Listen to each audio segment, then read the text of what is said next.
Bon, ça fait 150 000 fois qu'on me pose la même question et je commence à en avoir marre. Dis-toi, je viens juste de sortir du sport, j'ai même pas eu le temps de me changer et je me suis dit mais cette vidéo sera d'utilité publique. Il faut enfin que je explique pourquoi est-ce que je suis aussi productif en étant alternant et ça de façon super simple. Parce que j'en ai marre d'entendre toujours la même question. Mais comment tu fais pour réussir à faire autant de choses à côté des études et de l'école? Mais ça fait 1000 fois que je répète qu'il faut avoir un max d'objectifs à côté. Et tant que tu ne comprendras pas ça, tant que tu ne passeras pas du temps à te fixer des objectifs pour le sport, pour la musique, pour j'en sais rien, pour tes proches, que tu te fixes plein d'objectifs à côté de l'école et du travail, c'est ça qui va tout changer. Parce que ce sont ces petites victoires du quotidien, ces petites victoires sportives, ces petites victoires relationnelles, ces petites victoires dans plein de domaines de ta vie qui vont faire qu'après, à l'école et en entreprise, tu seras bien plus motivé. Parce que si tu comptes seulement sur tes victoires à l'école et tes victoires en entreprise, eh bien parfois tu vas être déçu. Tes résultats scolaires ne seront pas au niveau attendu, tu n'auras peut-être pas l'augmentation de poste ou de salaire que tu espérais en entreprise, et donc forcément, tu vas péter un câble.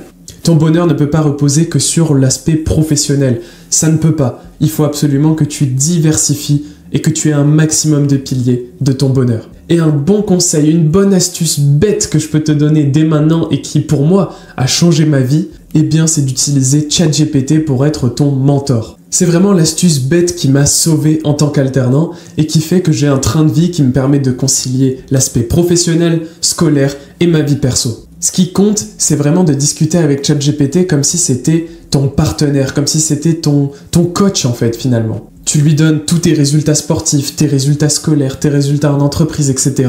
Et lui ensuite, il va t'adapter ton programme pour réussir à te fixer des objectifs ambitieux, mais qui soient réalistes quand même, avec des dates, des échéances, etc., etc. Alors bien sûr, il faut lui parler correctement, il faut utiliser des prompts adaptés, il faut savoir le diriger dans le bon sens pour qu'il t'amène à faire des actions importantes et pas tomber dans justement le manque de priorisation.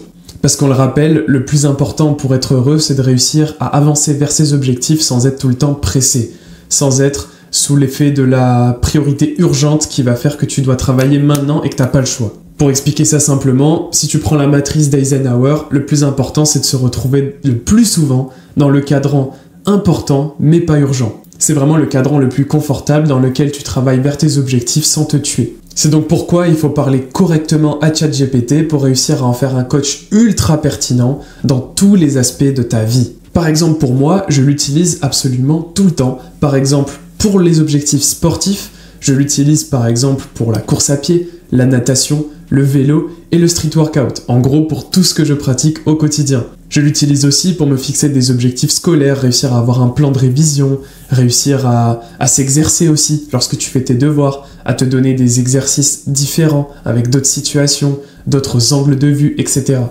Mais aussi en entreprise, je l'utilise énormément pour réussir à peaufiner entre guillemets mes productions, à avoir des résultats atteignables pour l'entreprise, à réussir à mieux communiquer, en anglais aussi notamment par exemple. Bref, c'est vraiment sous-coté, mais il faut absolument que tu utilises davantage ChatGPT, parce que je suis quasiment sûr que tu t'en sers déjà, que tu t'en sers pour des petites tâches qui n'ont pas beaucoup de valeur en vérité, alors qu'on ne se rend pas compte de tout son potentiel, on gratte la surface de l'iceberg au quotidien, mais si on savait tout utiliser, mais laisse tomber. Bref, c'était vraiment l'astuce bête que je voulais te donner aujourd'hui, mais qui peut te décupler tes résultats et te faire devenir l'alternant le plus productif de tous les temps. Mais bien sûr, je sais que faire un bon prompt pour ChatGPT, c'est pas facile, notamment lorsque tu t'en sers au quotidien. C'est pour ça que je t'ai créé un prompt qui s'appelle « Organise mon alternance avec Soso ».